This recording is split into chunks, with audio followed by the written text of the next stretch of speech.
The other day I received a request from somebody named Turtle in the Discord talking about the mindset necessary to build a proper commander deck for each color combination in Commander. One of the color combinations that Turtle requested was Boros. So this first video, we're going to be talking about Boros, so that if you're someone that's looking to build a Boros commander deck and are brand new to Magic the Gathering, you'll have a template for the type of cards you're going to want to include inside your deck.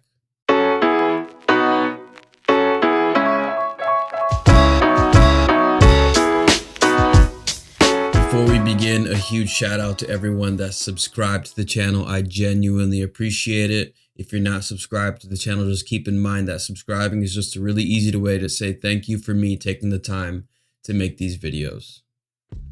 Just so you guys understand, this is just one of the many boxes I have of commander decks in my collection. Over the past 8 to 9 years, I've built over, I would say, 130 commander decks, and some of them I've had to take apart because they just didn't work.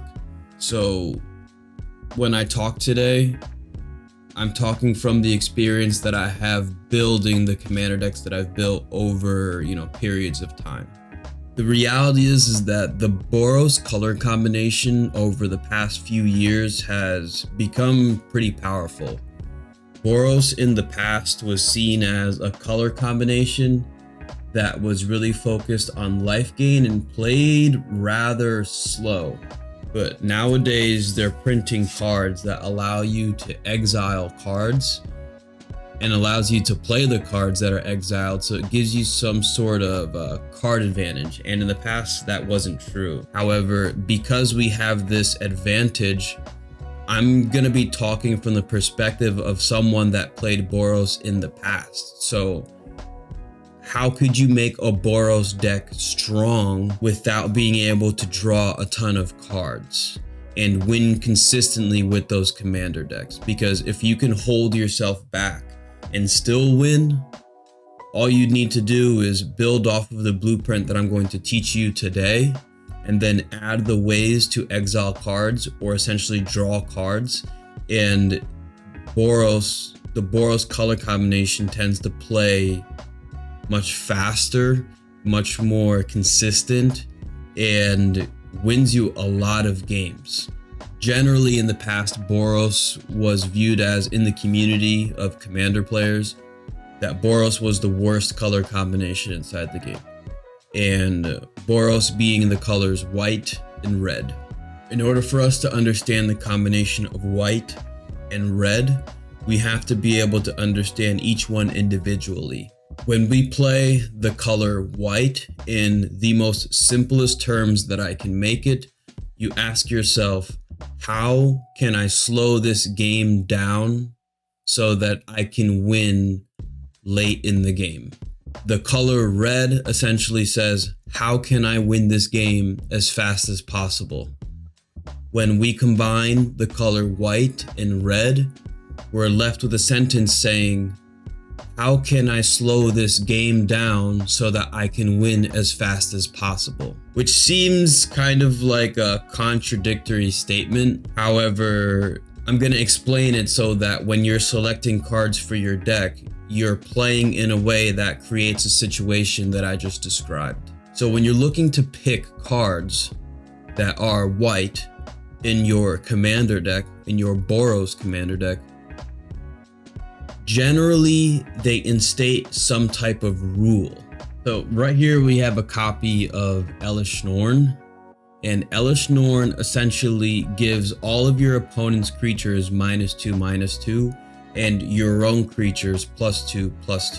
The reason we're talking about that card is because Elesh Norn enters the battlefield and now creates a new rule that everybody on the board has to abide by. So whether your card says creatures enter the battlefield tapped, or whether the card says you're only allowed to draw one card every single turn, you have to find the rules that slow people down that are going to be most beneficial to the deck that you're playing, or more importantly, the commander that you're playing. Red wants to win the game as quickly as possible and do as much damage as it can in a short period of time. When I say you slow the game down, I mean you slow the game down to give yourself time to set up a situation where you do something that needs to be responded to in maximum 2 turns.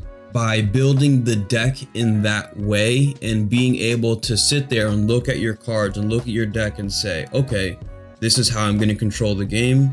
This is the situation that I'm looking to draw into, which in the past, mind you, when there was no card advantage, took a while. But because there's so many ways to exile cards now and essentially draw more cards in the Boros color combination, you can get to these win conditions even faster than you could in the past. And even in the past, you'd still win games. So that's what it takes to think like a Boros commander player.